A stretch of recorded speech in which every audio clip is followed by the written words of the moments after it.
కార్యక్రమాన్ని సమర్పిస్తున్న వారు 3 times better Bharati Cement.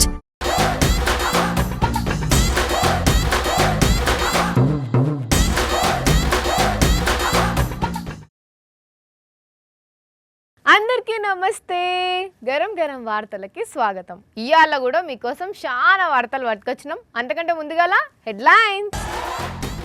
Watchman కాలు పెట్టిండు అన్నం గిన్నెలా, ఈయన చేసిన పనికి ఇక ఏమనాలనోల్లా. బండి పడ్డట్టు చేసి కొట్టేస్తున్నారు ఫోన్లు, కొత్త కొత్త కథలు పడుతున్నారు దొంగలు. కటింగ్ చేసేందుకు వచ్చింది మిషని, సెకండ్లలోనే కత్తిరిస్తుంది అన్నట్టు జుట్టుని. మళ్ళీ గప్పాలు షురూ చేసిన ఇంద్రబాబు. నా విజన్ ఎవ్వరికి ఉండబోదు. ఈ నడుమ షానొద్దులైతుంది. మన ఇంద్రబాబు గారితో మాట్లాడి మరి అలా లైవ్ లకు వస్తా అన్నాడు. ఏం మాట్లాడతాడో చూద్దాం. ఏ రోజు మీరు చూసుకున్నట్టయితే నా విజన్ ఎవ్వరికి ఉండబోదు. స్టార్ట్ చేసిండిగా. కానియండి సార్, కానియండి. ఒప్పు కప్పు రంబు అన్న పద్యం అందరికి తెలుసు. అది రాయాలన్న ఆలోచన కలిగేలా చేసింది ఎవరు? నేను. ఉప్పు కప్పు రంబు రాసేటట్టు చేసింది మీరా? అసలు ఆ పద్యం అర్థమైంది సార్? ఒకసారి నేను మాట్లాడుతూ కూరలో ఉప్పు ఎంత అవసరమో ఇంటిపై కప్పు అంత అవసరం అన్నారు. అది విని రాసిందే ఒప్పు కప్పు రంబు పద్యం.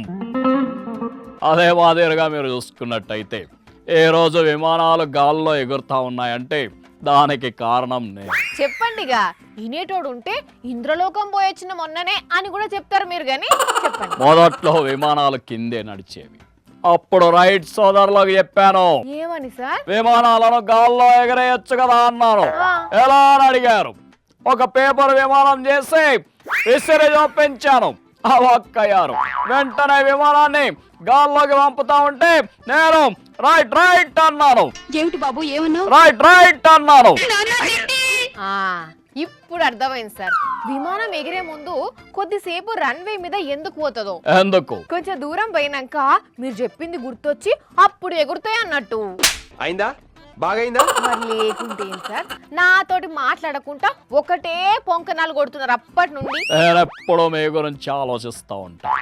నువ్వు యాంకర్ అయ్యావంటే అది నా వల్ల. అదేంది, హెచ్ఆర్ సార్ కదా జాయిన్ చేసుకుంది. నేను స్కిట్ చేస్తా ఉంటే మరి అవతల పక్క ఎవరు మాట్లాడాలని ఆలోచన చేశాను. అలా మీకు యాంకర్ గా అవకాశం కల్పించాను. Thank you sir. మీ మేలు ఇప్పుడే మర్చిపోతా. మీ గురించి ఆలోచన చేసి నేను ఏఐని కూడా పెడతా ఉన్నా. ఇక మీరు పని చేసే పని లేదు. అంటే ఆఫీస్ కు రావద్దా సారిగా? ఇంట్లోండే జీతం తీసుకోవచ్చా? నేను ఏఐతో యాంకరింగ్ చేపిస్తా. ఓ సార్, ఇది ఎక్కడి పైత్యం? ఎంత ఏఐ తోటి యాంకరింగ్ చేపించినా సరిగ్గా రాదు. వార్తకు దగ్గ ఎక్స్ప్రెషన్ ఇయ్యలేదు సార్. దానికి నా దగ్గర పరిష్కారం ఉంది. మీ దగ్గర దేనికి ఉండదు కానీ పరిష్కారం.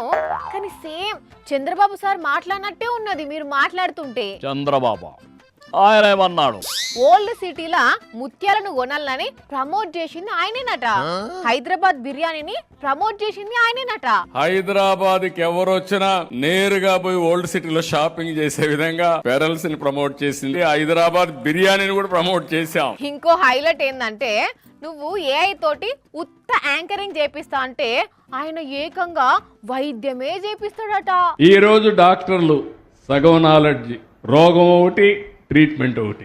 ఆర్టిఫిషియల్ ఇంటెలిజెన్స్ ద్వారా మీకు సరైన వైద్య సౌకర్యాలు ఏర్పాటు చేసే బాధ్యత నాదని. సరే, నేను వెళ్ళొస్తా. ఏమైంది సార్? ఇంకా సేపు ఉంటే ఏఐతో ఆయనే క్రియేట్ చేసుకుంటాడు. నేను ఉంటాను. కానీ తరాలు మారంది ఏందయ్యా అంటే మన చంద్రబాబు సారు గప్పాల మాటలు. ఇంకెన్నేళ్ళు చెప్పుకుంటాడో ఇట్లా పాపం. అన్నం పరబ్రహ్మ స్వరూపం. అన్నం తినేటప్పుడు ఒక్క మెతుకు కింద పడితేనే మళ్ళా తీసుకొని కండ్లకు అద్దుకొని ప్లేట్లు వేసుకుంటాం. అంత మంచిగా చూసుకుంటాం అన్నాన్ని. తినేటప్పుడు కూడా బరాబర్గా కండ్లకు అద్దుకొని మొక్కుకొనే తింటాం కదా. అయితే ఇటు చూడుండ్రి, ఇక్కడ ఒక మోతెవరి ఏం చేసిండో. అయ్యో అయ్యో అయ్యయ్యో, ఎహలే ఏమోతవర్లే, నీ తాగుడు చల్లగుండా గంతగానం తాగినవా? యాడ వండుకున్నది, ఎక్కడ కాలు పెట్టేది కూడా తెలుస్తలేదా? జల్దిగలే ఆడికెళ్ళి లే, కొడుకా నడి గిన్నెల కాలు మొత్తం పెట్టి పండుకొని ఇంకా బొర్లుతున్నావు. ఇంతకు ఎవలి మోతెవరి పీకల్లాంక తాగిండు ఏం అర్థమైతలేదు కదా అంటే సంగారెడ్డి జిల్లా ఇస్మాయిల్ ఖాన్ పేట దగ్గరున్న పాలిటెక్నిక్ కాలేజీలో వాచ్మెన్ అట. పిల్లలు ఆకలి అవుతుందని అన్నం తినేతందుకు పోయేసరికి పెగ్గుల మీద పెగ్గులు తాగిన వాచ్మెన్ గారు ఈ తీర్ఘ దర్శనం ఇచ్చేసరికి కోపం చేసిన పిల్లలు ఆఫీసర్లకు ఫోన్ కొడితే వాళ్ళు వచ్చి పరిస్థితిని చూసి సస్పెండ్ చేసిర్రట. కానీ బాలే వాచ్మెన్ పోన్రి. అరే తాగినోడు తాగిన తిరిగి ఉండాలి కానీ అన్నం గిన్నె దగ్గరికి పోయి ఏం సక్కదనం గిది. మరి ఎంతగానం పుచ్చుకున్నాడో కానీ కళ్ళు మూసి తెరిచేందుకు కూడా మనోడికి చాతనైతే లేదు. మరి కాలేజీలకే తెచ్చుకొని తాగిండో బయట తాగొచ్చిండో కానీ అసలు ఈ వీడియో చూస్తుంటేనే మస్తు బాధ అవుతుంది మనకు. ఖమ్మం జిల్లాల ఏడికెళ్ళి మోపైనరో ఎట్లా మోపైనరో కానీ పై జేబులో ఫోన్ పెట్టుకొని అగుపడితే చాలుల్లా కొందరు బద్మాష్ గాళ్ళు కండ్లల్లా నిప్పులు పోసుకుంటున్నారు. ఒక్క కండ్లల్లా నిప్పులు పోసుకున్నడే కాదు అర నిమిషంలోనే మాయం చేసి అవతల పడుతున్నారు. చూడుండ్రి వేల రూపాయల ఫోన్ను ఎంత అల్కీజ్గా కొట్టేసిండ్రో. ముందుగాల ఇగో ఈడ ఒకడు బండేసుకొని అటు పోయి ఇటు తిరిగి కొద్దిగా ఇసుంతో వచ్చి ఆగిండా. వీని అట్లనే చూడండి. ఇప్పుడు వీని తోకగాడు ఇంకోడు వస్తాడు. ఇప్పుడు వీళ్ళిద్దరు నడుమ ఈడ బండి మీద హెల్మెట్ పెట్టుకొని పోయేతందుకు రెడీ అయిందా. ఆ అన్న ఫోను ఎట్లా కొట్టేస్తారో చూడండి. చూసిండ్రానుల్లా దొంగ గోషిగాళ్ళు ఎంత తమాషతో ఫోన్ కొట్టేసిర్రో. ఈ బండోడు కావాలనే బండి తీసుకొచ్చి కింద పడిపోతున్నట్టు యాక్షన్ చేసి అన్నా కాపాడన్నా బండిని పైకి లేవటన్నా అని మొత్తుకుంటే ఇంతల్నే ఈ అన్న బండి దిగిపోతే ఇక్కడ నడుముల మీద చేయి పెట్టుకున్న వీడు పోయి ఫోన్ కొట్టేసి అదే బండెక్కి జారుకున్నాడు. ఖమ్మం జిల్లా వైరా దగ్గరున్న అయ్యప్ప స్వామి గుడి ముంగట జరిగిన దొంగతనం ఇది. 5 నిమిషాలు అయినాక అప్పుడు ఫోన్ చేసుకుని సీసీ కెమెరా చెక్కింగ్ చేస్తే అప్పుడు అసలు విషయం తెలిసింది. కానీ చూడుండ్రి ఏసోంటి దొంగలు మోపైనరో. మొన్నట్లా కర్నూలులో బస్సు కాలిపోయిందా అటే ఇంకా కొన్ని రోజులకు చేవెళ్ళాల ఓ బస్సును కంకర టిప్పర గుద్దిందా. ఇట్లా ఈ నడుమ బస్సు ప్రమాదాలు బగ్గా అవుతున్నాయి కదా. అయితే ఇవాళ కూడా ఓ బస్సులో గట్లనే ప్రమాదం ఏమన్నా జరుగుతుందా ఏంది అనిపించింది. ఎందుకంటే ఆర్టీసీ బస్సు టైర్ల నుంచి పొగలు వచ్చేసరికి అందులో ఉన్నోళ్ళు మస్తు భయపడిపోయినరు.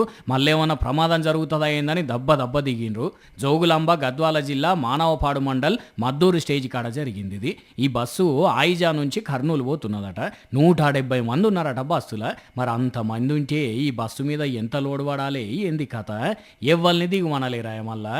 ఆయనతో అట్లనే పోయేసరికి బస్సుల నుంచి పొగలు వచ్చుడు చాలా అయినాయి. వెంటనే బస్సు డ్రైవర్ చెప్పున బస్సు నాపిండు కాబట్టి ప్రమాదం అయితే జరగలేదు. కానీ చూసుకోకుండా అట్లనే ముందుకు పోతే మంటలే అంటుకునో రన్నింగ్లా టైరే వేలినో కదా. ఇంకా నయ్యో అందరు అదృష్టం మంచిగున్నది పట్టుర్రి. ముక్కు పుల్ల కొనేందుకో నక్లీస్ కొనేందుకో లేకుంటే దుద్దులు కొనేతందుకో ఆయనతో షేన్ కొనేతందుకో లేడీసు బగ్గా బంగారం షాపులలో పోతారు. దుక్న పూలతో ముచ్చట పెడతారు. బరాబర్గా కొంటారు. కొన్నాకనే బయటికి వెళ్తారు కదా. అయితే ఈడ మాత్రము కొందరు మహిళలు బంగారం దుక్నం పోయినరు కానీ బంగారం కొనలేదు. అయినా బంగారం తెచ్చిండ్రు. అట్లెట్లా అంటే ఇగో ఇట్లా రైట్. ఇక్కడ 2 మహిళలు బంగారం కొనేదందుకు వచ్చిండ్రు. ఇటు దిక్కు దుకాణంలో ఉన్న అక్క బంగారం చూపెడుతున్నది కదా.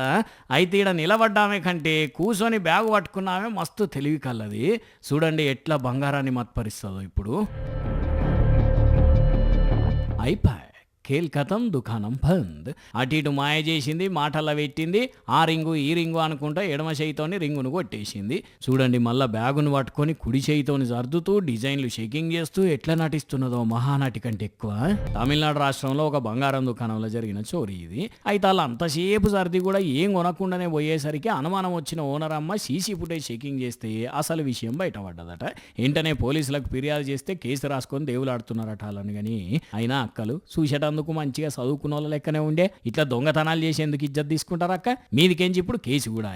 ఏం పనులు ఇవన్నీ. ఇక ఈ ముచ్చడి ఇట్లుంటే పట్నం బోయినపల్లి రామాలయం దగ్గర ఉన్న ఒక ఇంట్లో శనివారం నాడు దొంగతనం చేసి తాంబాలాలు ఎత్తుకపోయిన ఈ దొంగలు మళ్ళా 2 రోజులకు వచ్చి అదే గల్లీలో తిరుగుతుంటే దొరకబట్టి తంబాని కట్టేసి కొట్టిండ్రు పబ్లిక్. ఇక్కడ దొంగలు ఏమో ఏదన్నా మంచిగా ఊపడతాలు కళ్ళు మూసి తెరిచేసరికి మాయం చేస్తున్నారు. మీరు కూడా ఇళ్ళల్లో సీసీ కెమెరాలు పెట్టుకొని మీ సొత్తు మీరే కాపాడుకోండి. పబ్లిక్ జరా జాగ్రత్త. కొందరు తాగుతే ఇంట్లోకెళ్ళి బయటకు వెళ్ళరు. కొందరు తాగుతనే ఇంట్లోకెళ్ళి బయటకు వస్తారు. కొందరు తాగుతనే కొందరితో మాట్లాడతారు. కానీ కొందరు తాగితే అస్సలకే మాట్లాడరు. అట్లుంటది. కడుపులా 2 పెగ్గులు పడతాయి కదా. అయితే ఈడ మాత్రం ఒకరు తాగిండ్రు, కానీ అటెంక ఏం చేసిండు అన్నదే ఇప్పుడు అసలైన ముచ్చట.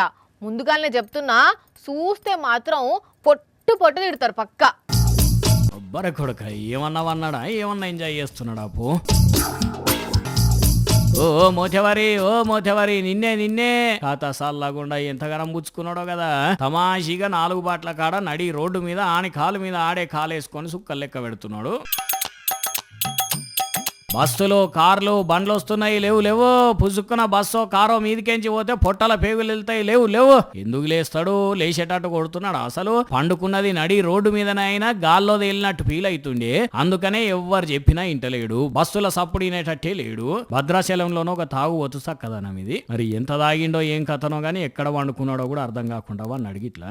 ఆఖరికి పోలీసులే సీసీ కెమెరాల విజువల్స్ చూసి ఎత్తుకపోయినరట. అంటే ఎట్లున్నావో చూడండి ఇక ముచ్చట. ఈ తాగుడు పాడవడ పుసుక్కునేదన్నా జరగరాంది జరిగితే ఏంది పరిస్థితి? చూసిరు కదా, ఇవి ఇవాల్టి గరం గరం వార్తలు. మళ్ళొచ్చే ఎపిసోడ్లో ఇంకిన్ని గరం గరం వార్తలతో కలుద్దాం. మన టైం అయితే గుర్తుకున్నది కదా, రాత్రి 8:30కు, మళ్ళా పొద్దుగాల 8:30కు. మర్చిపోకుండా చూడుండ్రి. టాటా.